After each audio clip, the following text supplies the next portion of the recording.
Super star Rajinikanth அவர்கள் ஒன்று பண்ணியிருக்காருங்க. அவரோட பேர குழந்தைய கூட்டு வந்து ஸ்கூலில் கொண்டு போய் விட்டுட்டு வந்திருக்காரு. அங்கே நடந்த சில சம்பவங்கள், அங்கே அவரை பார்த்தோன்னே என்னென்ன பண்ணியிருக்காங்க அப்படிங்கிறதெல்லாம் இப்போ வந்து ஃபோட்டோஸ் எல்லாம் வெளியாகி செம்மையாக இருக்குது. அதெல்லாம் தான் இந்த வீடியோவில் பார்க்க போகிறோம். ஸோ சூப்பர் ஸ்டார் அவர்கள் வந்து எப்போவுமே சரி வந்து ஹீரோவாக எல்லா இடத்துக்கும் போகிறதும், ஒரு ஜென்டில்மேனாக பல இடத்துக்கு போகிறதும், அங்கே அவரை பல பேர் பார்த்து வியக்கிறதும், அங்கே வந்து ரஜினிகாந்த் அவர்களுக்கு வர அந்த கூட்டம் எல்லாத்தையுமே நம்ம வந்து பல தடவை பல இடங்களில் நம்ம வந்து பார்த்துருக்கோம். ஆனால் இதில் பார்த்தீங்கன்னா ஒரு தாத்தாவாக வந்து அவருடைய பேர குழந்தைய வந்து ஸ்கூலில் கொண்டு போய் விடுறதுக்கு வந்து சூப்பர் ஸ்டார் அவர்கள் வந்து போயிருக்காரு. அந்த காரில் வந்து அவரை கூட்டு போகும்போது தலைவர் வந்து ஒரு ஃபோட்டோ செம ஜாலியாக வந்து போகிறாரு. ஏதோ செம மூடில் இருக்காருன்னு நினைக்கிறேன், நல்ல மூடில் ஜாலியாக அந்த பேர குழந்தைய வந்து கூட்டுட்டு காரில் வந்து போகிறாரு. அங்கே போயிட்டு வந்து பேர குழந்தைய ஸ்கூலில் விட்டுட்டு வந்து அங்கே உள்ள ஸ்கூல் பசங்க எல்லாரையுமே சரி தலைவர் வந்து பார்க்குறாரு, அவங்கக்கிட்டலாம் பேசுகிறாரு போல். ஸோ அந்த ஒரு ஃபோட்டோஸுமே நம்ம வந்து பார்த்தோம். அதெல்லாம் செம வைரலாக போய்கிட்டு இருக்குன்னு சொல்லலாம்.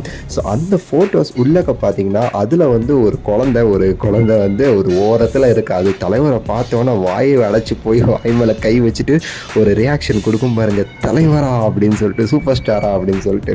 அது வந்து ப்ரைஸ்லெஸ் ரியாக்ஷன். அதை பார்த்துட்டு எல்லாருமே என்ன சொல்கிறாங்கன்னா, அந்த இடத்துல நான் இருந்தால் நானும் அந்த பொண்ணு மாதிரி தான் ரியாக்ஷன் கொடுப்பேன், அந்த பொண்ணு தான் நான் அப்படிங்கிற மாதிரி பலருமே சரி சொல்கிறத நம்மளால் வந்து பார்க்க முடியுது.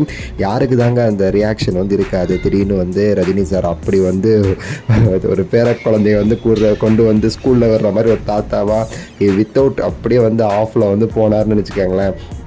யாருக்கு தான் அந்த சர்ப்ரைஸ் இருக்காதுங்கிறது தான் முக்கியமான விஷயம். இந்த ஒரு ஃபோட்டோஸ் எல்லாமே இப்போ வந்து வெளியாகி செம்மையாக வந்து வைரல் ஆகிக்கிட்டு இருக்குன்னு சொல்லலாம். சூப்பர் ஸ்டார் அவர்களுடைய இந்த ஒரு விஷயங்கள் அதெல்லாம் நம்ம வந்து நிறைய தடவை பார்த்துருக்கோம். தலைவர் வந்து அப்படியே வந்து ஃப்ரீயாக இருக்கும்போது ஃபுல்லாக பேர குழந்தைங்களுடைய டைமை வந்து ஸ்பெண்ட் பண்ணிக்கிட்டு இந்த மாதிரி ஜாலியாக வந்து அவங்க கூட விளையாண்டுக்கிட்டு இந்த மாதிரி செமையாக வந்து பண்ணிக்கிட்டு இருக்காருங்க. எல்லாமே சரி அவருடைய அந்த ஹெல்த்துக்காக தான். என்ன தான் நம்ம நெட்டில் போய் தேடினாலும் சோசியல் மீடியாவில் பல விதமாக அவரை வந்து பல பொய்களை சொல்லி அப்படி இப்படின்னு பேசுகிறவங்க தான் அதிகமாக இருக்கானுங்க. அதெல்லாம் எதுக்கு பார்த்துக்கிட்டுன்னு சொல்லிட்டு தலைவர் மாதிரி நம்மளுமே சரி இந்த மாதிரி நெகட்டிவ் விஷயத்தை நம்ம ஃபோக்கஸ் பண்ணாமல் பாசிட்டிவாக நம்ம சுற்றி இருக்கிறத அப்படியே நினச்சிக்கிட்டு நம்ம இப்படி இருந்தாலே நம்ம ஹெல்த்துமே நல்லாயிருக்கும் அப்படிங்கிறத தான் நான் வந்து இதில் புரிஞ்சுக்கிட்டது. ஸோ இந்த ஃபோட்டோ குறித்து உங்களுடைய கருத்தை மறக்காமல் கீழே கமெண்ட்ஸில் வந்து சொல்லுங்கள், லைக் பண்ணுங்கள், ஷேர் பண்ணுங்கள், மறக்காமல் சேனலை சப்ஸ்கிரைப் பண்ணி சப்போர்ட் பண்ணுங்கள். அடுத்த வீடியோவில் சந்திக்கின்றேன். நன்றி, வணக்கம், மகிழ்ச்சி.